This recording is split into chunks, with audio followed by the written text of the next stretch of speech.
Vamos ahora a cambiar un poquito de engranaje y vamos a platicar de una de las patologías neurológicas más prevalentes en el promedio y que tiene que ver con la epilepsia. ¿Y por qué discutir sobre epilepsia en un encuentro de sueño? Es lo que vamos a tratar de definir en los siguientes 30 minutos. La agenda es breve. Quisiera compartir con ustedes algunas reflexiones desde el punto de vista que define lo que es el sueño y la epilepsia y cómo están relacionadas una con la otra. Vamos a analizar que las herramientas diagnósticas y neurofisiológicas que utilizamos para el estudio de cada una de ellas son similares. Vamos a tratar de reconocer el impacto de la epilepsia sobre los ciclos y ritmos circadianos, cómo la epilepsia modifica los patrones de dormir de los niños y cómo el sueño definitivamente se encuentra involucrado en el control o en la falta de patología epiléptica. Si tuviésemos tiempo, no me gusta dejar de tocar dos puntos importantes relacionados con la epilepsia que tienen que ver con la posibilidad de ofrecer un tratamiento definitivo a estos pacientes y cuál es el riesgo de muerte en términos de SUDEP o de muerte súbita en sujetos con epilepsia. Entonces, vamos al principio. ¿Por qué existe esta relación? Bueno, esencialmente porque al sueño lo podemos entender como una función básica integrativa del sistema nervioso central y la epilepsia representa todo lo contrario. Es una disfunción integrativa del sistema nervioso central y por ende la relación que hay entre una y otra va a ser sumamente robusta. Vamos a tratar de complementar algunos de los casos que vamos a discutir con casos clínicos. Aquí les presento a tres pacientes nuestros con epilepsia de diferentes edades, en donde lo voy a hacer de manera simultánea para tratar de traer su atención de cómo pueden expresarse de manera sumamente diferente. Tenemos una pequeñita que tiene un despertar bastante benigno. En segundo lugar, la comorbilidad de la patología que el doctor Collado ha discutido de movimientos periódicos que lo despiertan y que se presentan elementos de piedras inquietas durante ellos. Y, insisto, la relación entre uno y otro va a ser sumamente robusta. Pero siempre he pensado que la manera más sencilla de empezar a desglosar y prepararnos para digerir un tema es ir a su definición operativa. Y qué mejor que los diccionarios para enfrentarse. Vamos a ver si esto nos puede ayudar un poquito. Si revisamos la definición de la Real Academia de la Lengua y le preguntamos qué es el sueño, vamos a ver diferentes cosas. ¿Qué es el acto de dormir? Que no nos ayuda demasiado, o de representarse en la fantasía de alguien mientras se duerme a través de sucesos o de imágenes, o los sucesos y las imágenes que se representan, o algo que carece de realidad, fundamento, de proyecto o de deseo, algo que no se puede realizar. Chispas. No es nada sencillo de empezar a trabajar desde el punto de vista operativo. Entonces vamos a la literatura anglosajona. Vamos a preguntarle al Webster Merriam Dictionary qué nos puede decir sobre el sueño. Y sácatelas, nos encontramos con que es una supresión periódica y natural de la conciencia en donde los poderes del cuerpo se recuperan. Y esto de las fuerzas y de los poderes nos sigue complicando un poco la existencia. Si le preguntamos a los expertos, en el caso de William Dennett, posiblemente una de las autoridades más reconocidas en el campo del sueño, digo, chispas. Después de tantos años de estudiar el sueño, me preguntan qué es. Yo lo único que les puedo decir es que, hasta donde yo sé, la única razón que es verdaderamente poderosa por la que dormimos es porque nos sentimos cansados. Pero no todo está perdido. Ya Rubén en los años 60 nos ayudó a determinar que el sueño, como seguramente empezamos a revisar en este magnífico simposio desde el día de ayer en los eventos del Congreso, corresponde a una disminución periódica natural y reversible de la percepción del medio externo, en donde se conservan al menos elementos de reactividad y de prácticamente todas las funciones autonómicas. Y todas estas funciones van a estar relacionadas con la aparición y la generación de actividad epiléptica. La vamos a poder registrar a través de herramientas que desde los años 30 las utilizamos y las conocemos muy bien. Este es Hans Berger en su laboratorio de Viena, donde pocos años después se suicida por no congeniar con las ideas nacionales socialistas de la época europea. Y a través de los años, inicio del laboratorio electroencefalográfico llegó a diferentes partes del mundo. Aquí les presento una foto de mi papá en los años 70, cuando en su laboratorio del Instituto Nacional de Pediatría utilizaba herramientas no demasiado diferentes a las que se utilizaban en los estudios clásicos para definir el sueño. Imagínense, se podía fumar en los laboratorios de sueño en esa época, y a través del tiempo ha evolucionado de manera importante, pero los elementos esenciales del estudio del sueño y de la epilepsia siguen siendo muy parecidos. Esta es una fotografía de un laboratorio moderno. El sueño corresponde a nuestra unidad de interpretación, en donde básicamente tenemos una electroencefalografía con un circuito cerrado que nos permite ver a los sujetos durante el registro y utilizar diferentes medidas para determinar la arquitectura del sueño y ciertas patologías. Y esto es, a fin de cuentas, lo que pretendemos encontrar en el estudio del paciente dormido con o sin epilepsia. Y tiene que ver con la actividad electroencefalográfica que les presento en este momento durante la vigilia. Nos vamos a meter a electroencefalografía a fondo un poquito más adelante. Todo esto después de que definamos lo que es ahora la epilepsia. La epilepsia podemos definirla utilizando las recomendaciones de la Liga Internacional contra la Epilepsia, en donde la define como una alteración súbita, involuntaria, limitada en el tiempo, que se manifiesta por cambios en la actividad motora, sensitiva, psíquica, autonómica o de la conciencia, y que tiende a presentarse de una manera repetitiva.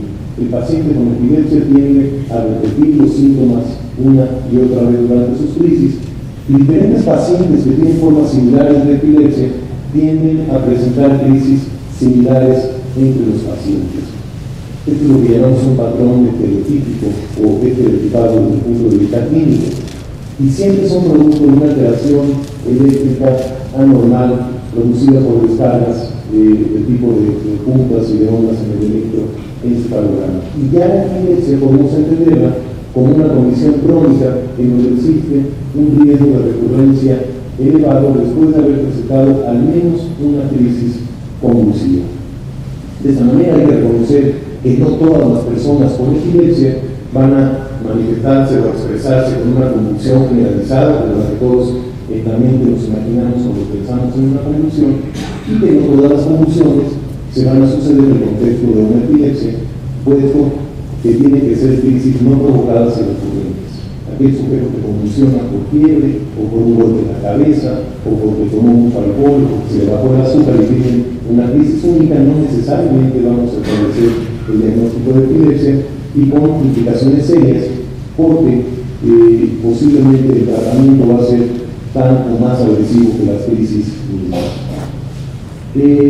Otra definición de la OMS, en donde esencialmente incluye que para establecer el diagnóstico tenemos que considerar además las repercusiones neurobiológicas del sujeto en su totalidad, cómo repercute la carga del diagnóstico de epilepsia en estos pacientes. Es una entidad extremadamente frecuente, corresponde nada más y nada menos que a la tercera causa de atención neurológica, solamente después de las enfermedades neurodegenerativas y de la enfermedad vascular cerebral en sus distintas modalidades, hemorragias e infartos. Y la epilepsia ofrece números similares a la de la enfermedad de Parkinson, la parálisis cerebral infantil y la esclerosis múltiple juntas. Estamos hablando de un problema verdaderamente de salud pública y de magnitudes sumamente elevadas. En México pensamos que hay cerca de 2 millones de personas con epilepsia. Si en este auditorio calculo que habemos unas 200 personas, imagínense que 25 aprox de nosotros, entre 20 y 25, vamos a presentar crisis convulsivas recurrentes. Es una cifra elevada. Hay que mencionar también que una cantidad importante de los pacientes no reciben el tratamiento apropiado de manera oportuna y una buena cantidad de ellos, cuando se afina el diagnóstico, tienen la fortuna de obtener un control adecuado de las crisis con pocos efectos adversos. Pero no todos. Hay que también mencionar que, a pesar de que los números son importantes, con ahora más de 50 millones de epilépticos en el mundo y otras cifras en la Unión Americana y en nuestro país, una cantidad no despreciable no responde al tratamiento farmacológico, y entonces es que tenemos que utilizar estudios adicionales para tratar de determinar si podrían o no ser candidatos a un manejo receptivo o paliativo, pero a fin de cuentas definitivo para el control de las crisis. Y en este sentido, tenemos que volver a mencionar esta relación entre sueño y epilepsia. ¿Por qué? Porque el 100% de los pacientes con epilepsia duermen. Es decir, el ciclo circadiano va a operar de manera similar en las personas con epilepsia, con algunos agregados que tienen que ver con el número de crisis, por ejemplo, durante las noches, que pueden ser muy frecuentes, los medicamentos que utilizamos que pueden disminuir o alterar la arquitectura del sueño, etc.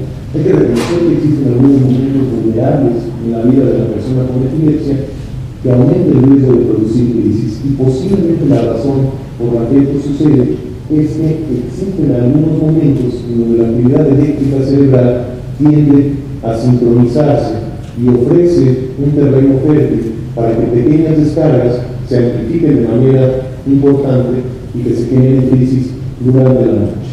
Además, el sueño de personas con epilepsia puede estar fragmentado tanto en estados intelectuales, es decir, entre una crisis y otra, y bien producto de las crisis.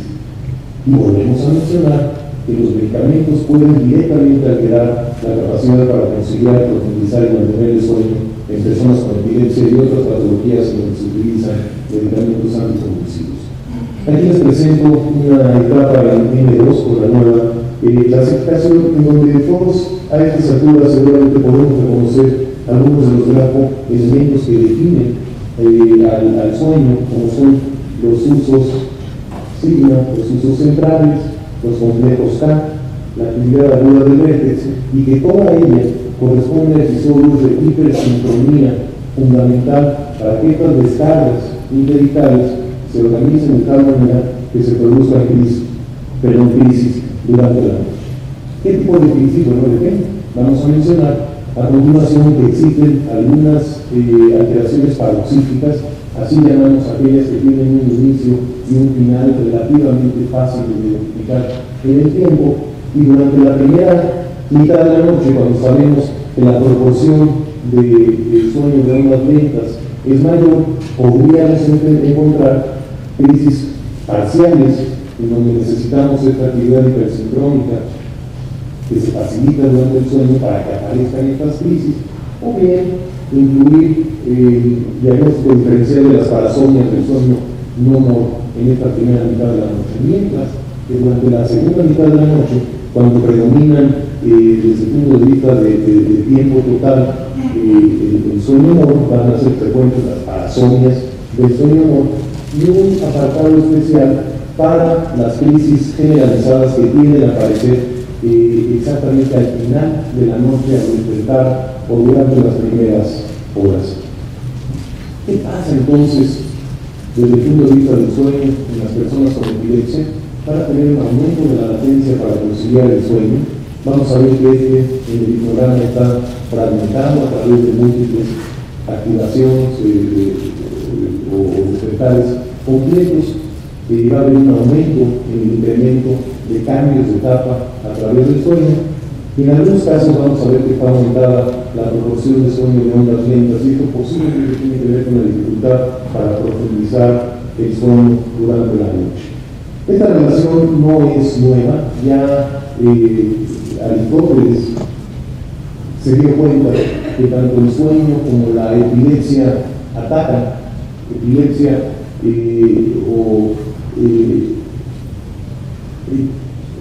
la raíz griega, su traducción quiere decir ser atacado desde arriba. Y el sueño posiblemente, desde el punto de vista de la concepción de estos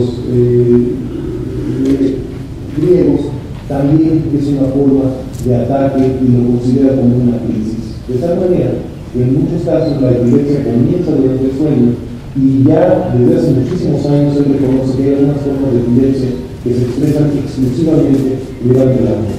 Esta observación, algunos años después, la refuerza ahora Hipócrates, en donde él describe algunos saltos en la cama y delirios o convulsiones que se producen durante la noche.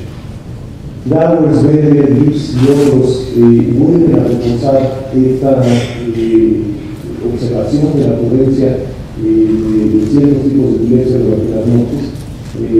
Gowers establece que casi la mitad de las personas que tienen epilepsia convulsionan durante la noche, y algunos de ellos lo hacen de manera primaria durante la noche, nuevamente en estas observaciones de Gowers, y en algunas mixtas durante la vigilia y durante la noche. Entonces estamos hablando de que casi el 80% de las personas con epilepsia van a tener crisis predominantemente nocturnas, por tanto diurnas como nocturnas. Entonces definitivamente tenemos que prestar atención al sueño y a la calidad de este durante los pacientes.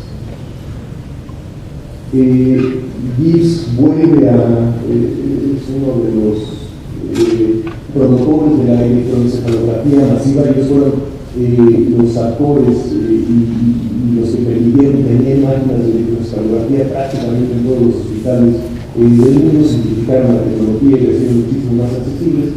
Y lo que vieron es que más o menos el 20% de los sujetos con diferentes tipos de epilepsia, ya sean generalizadas o focales, tenían descargas exclusivamente durante la vigilia, solamente en el 20% de los casos. Sin embargo, mucho más de la mitad, el 63% de ellos, tenían descargas durante el sueño y durante la vigilia.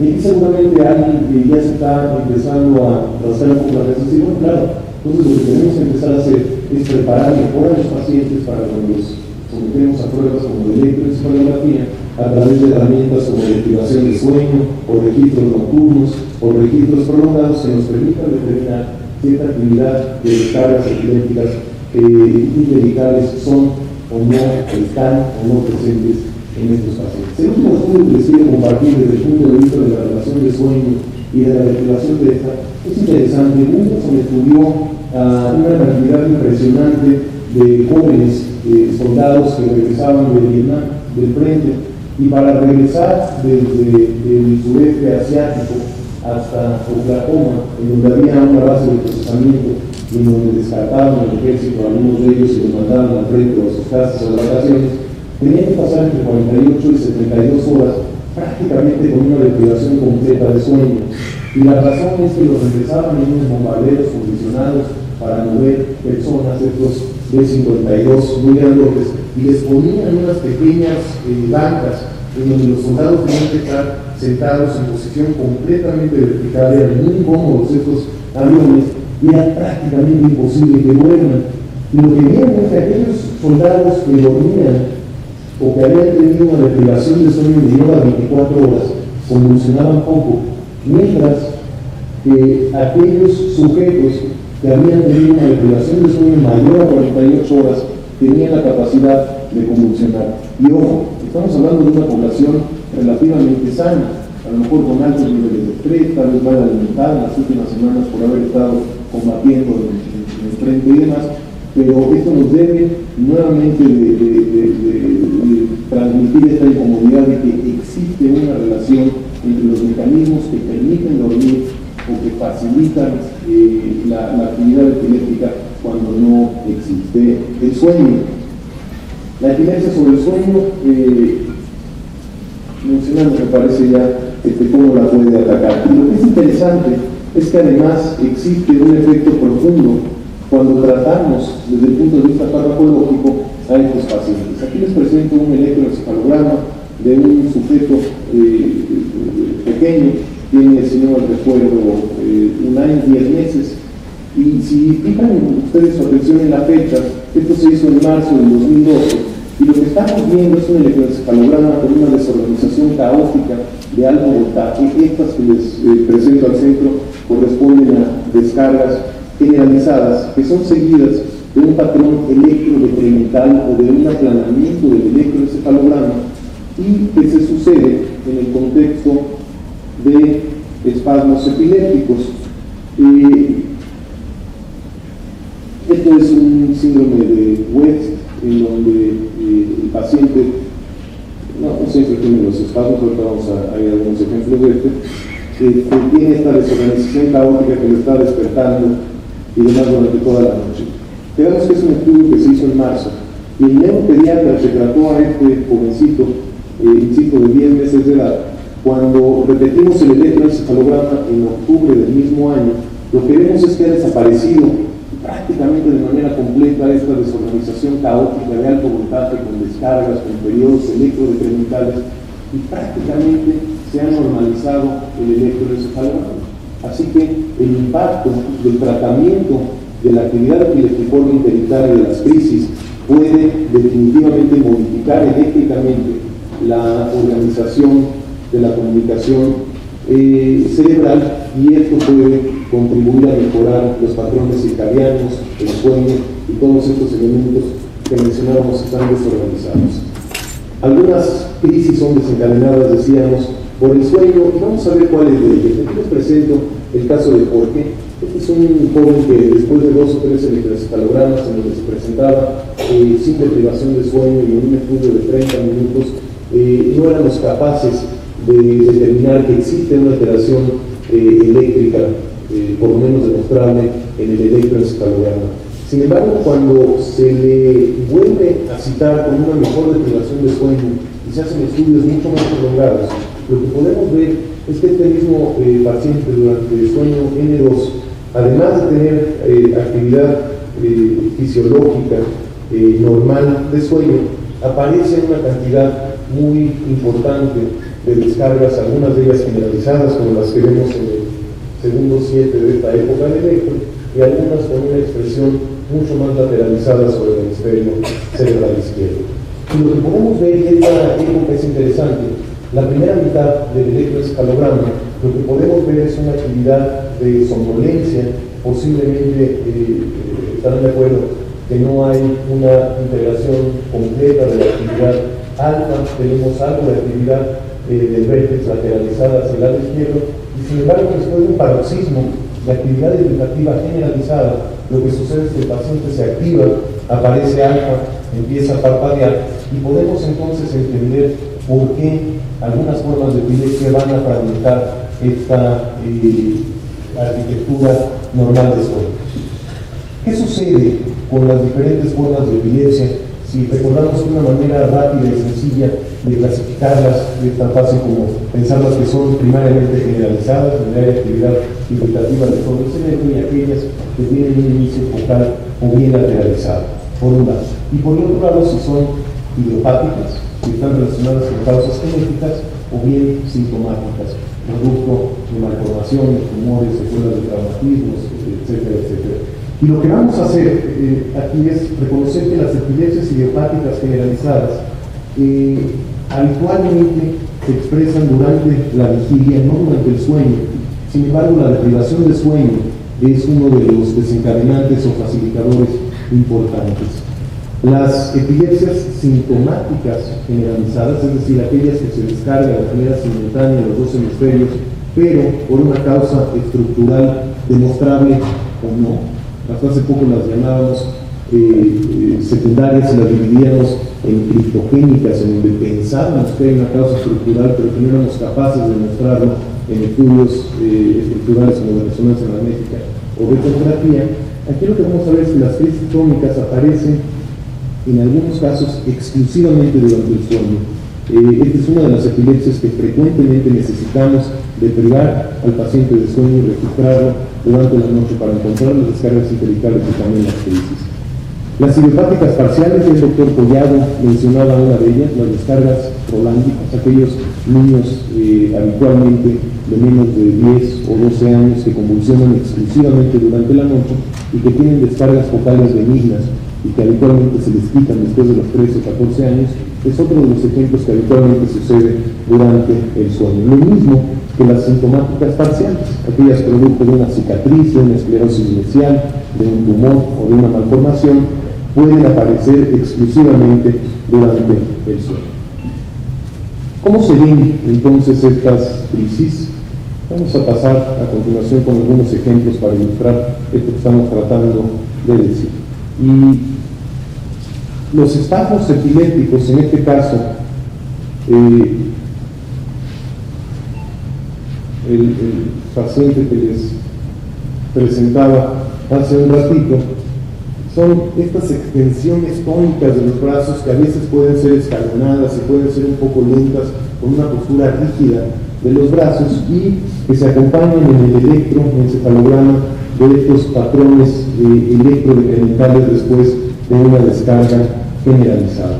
Hay veces que es útil hacer una compresión del electroencefalograma para entender que la actividad que estamos viendo se presenta de manera rítmica, periódica o cuasi periódica, asociada a las manifestaciones clínicas. Aquí les presento al centro de la época de electro cómo desaparecen las descargas, se suprime el electro y coincide con este espasmo en extensión en un niño.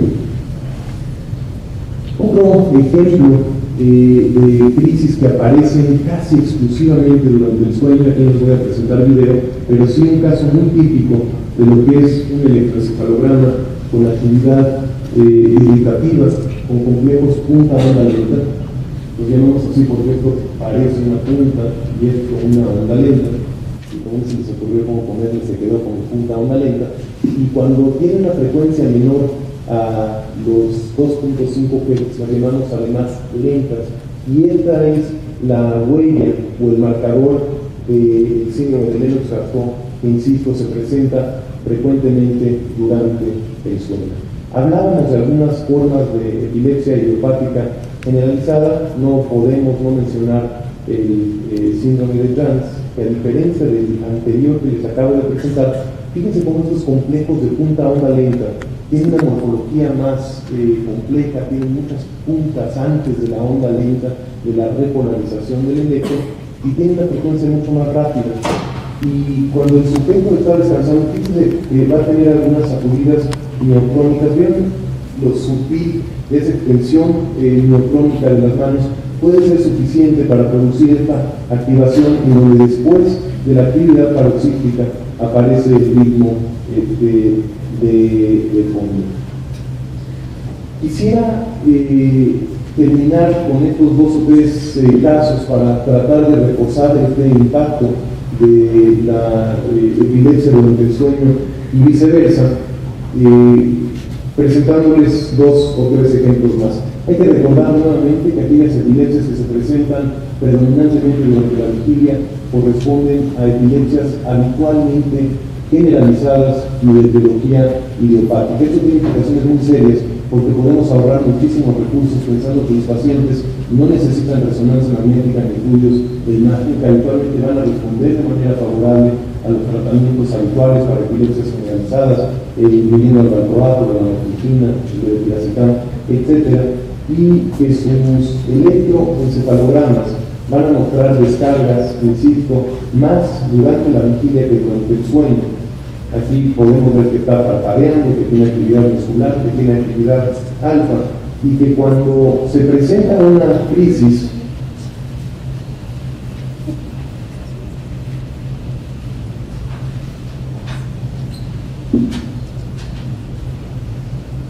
podemos ver que está despierto, está descargando de manera frecuente el electroencefalograma, y después evoluciona a una activación rítmica y generalizada, progresiva y evolutiva en el electroencefalograma que produce esta mirada fija con elevación de los ojos, una postura axial tónica de todo el cuerpo y después la extensión seguida de los temblores o de la actividad crónica. Esta es, en mi opinión, el panorama que se debe de quedar uno cuando piensa en estas epilepsias idiopáticas generalizadas que actualmente no se relacionan con el sueño y que nuevamente el patrón de descargas en el electro tiende a ser generalizado.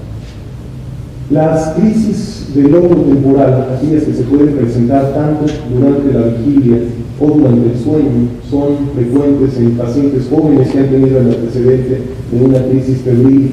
En el pasado les presento aquí a María, una joven de 36 años de edad que durante la vigilia tiene un episodio de arresto de actividad, ocasionalmente precedido por una sensación extraña como ascendente en el estómago, lo que llamamos un aura abdominal. Deja de interactuar con el técnico que está junto a ella, y yéndonos un poquito más rápido, después de un momento tiende a generalizarse de una manera similar pero no idéntica a la que les presentaba de Humberto, el muchacho anterior.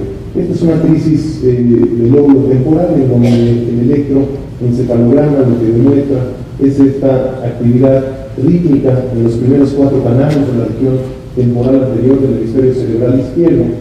Y la misma paciente durante la misma noche de registro, estando dormida, si se fijan ustedes, tenemos usos de sueño, tenemos descargas interinitales rítmicas y periódicas aquí arriba que corresponden a descargas del lóbulo temporal, y también durante la noche podemos ver un patrón ictal o rítmico de descargas muy parecido al que vimos durante la vigilia, y que una vez que empieza lo que le va a ocasionar de manera secundaria es una crisis generalizada durante la noche. Es entonces la epilepsia focal secundaria, una lesión, en este caso una esclerosis mesial temporal, el tipo de epilepsia que yo sugeriría que recordemos de aquellas que se pueden presentar de manera indistinta durante la vigilia y también durante el sueño. Y por último, cuando pensamos en epilepsias exclusivamente nocturnas, me gustaría llevarnos todos el mensaje que tenemos que considerar la posibilidad de una epilepsia de qué lóbulo. Justamente, por ahí dice frontal. Aquellos episodios que aparecen durante la noche, miren se le llega el encefalograma de una joven de 10 u 11 años, perdón, de 4 años, ahora tiene 4 años, y durante la vigilia vemos un estudio electroencefalográfico completamente normal. Sin embargo, a medida que empezamos a perder la vigilia durante el estudio y aparece la somnolencia y eventualmente el sueño, fíjense cómo se activa el trazo con estas descargas que corresponden a descargas rolándicas o descargas centrotemporales. Esta es otra de las formas de epilepsia extratemporal que tiende a aparecer exclusivamente o predominantemente durante la noche. Aquellos pacientes con epilepsias rolándicas que han tenido crisis de día, frecuentemente dudamos el diagnóstico. Y me gustaría concluir esta charla para dar paso a 2 extraordinarias que vienen a continuación, con este último caso de un sujeto que durante la noche tiene múltiples despertares y que había sido estudiado o enviado a estudios por una parasomnia del sueño de ondas lentas, en donde tiene esta postura en extensión rígida y que lo despierta una tras otra vez durante la noche. Y el electroencefalograma lo que demuestra es esta actividad irritativa central, pero predominantemente en el hemisferio cerebral izquierdo. Pueden ver que F4, C4 y P4 inician con estas descargas, y después hay un patrón eléctrico de actividad rápida debajo del tape en todos lados. Es un paciente al que eventualmente le encontramos además crisis generalizadas mucho más violentas, y decidimos llevar a un monitoreo invasivo cuando tenemos la certeza de que se trata de una epilepsia focal, pero que el electroencefalograma no es capaz de apuntar de manera específica al sitio en donde se está originando la crisis. Lo que hacemos es colocar electrodos subdurales directamente sobre la corteza cerebral, y entonces lo que capturamos acá, y este es un ejemplo de esta misma crisis en donde existe esta elevación tónica de los brazos, y aquí se es capaz de determinar en el electroencefalograma, lo ven tan oscuro porque son muchos canales los que está presentando, y efectivamente tenemos un foco inicial que está lateralizado a la región interhemisférica o a la región frontal del lado derecho. Este es un paciente que después de la colocación de estos electrodos directamente sobre la corteza, tenemos esta sospecha de que en el electro de superficie es la región sagital o parasagital la responsable de las crisis, pero no teníamos la certeza de cuál es el lado en donde se están generando, y a través de estas herramientas y de estos electrodos es posible determinarlos. Quiero parar acá dejando esta última diapositiva de fondo, en donde por último quisiera transmitirles la necesidad de registrar el momento de la ocurrencia, si existe o no recuerdo o recolección del evento, si existe estereotipia o si hay cambios en la polisonografía y en el electro para establecer el diagnóstico de las diferentes parasomnias del sueño humor o del sueño no humor, así como de las crisis convulsivas, ya sean parciales o generalizadas, y por último también de eventos paroxísticos de naturaleza no epiléptica. Agradezco mucho su atención, espero haber contribuido a ampliar las dudas y la preocupación de que la epilepsia es una condición que debemos de considerar siempre que tenemos patología del sueño involucrada en un paciente y viceversa. Muchísimas gracias por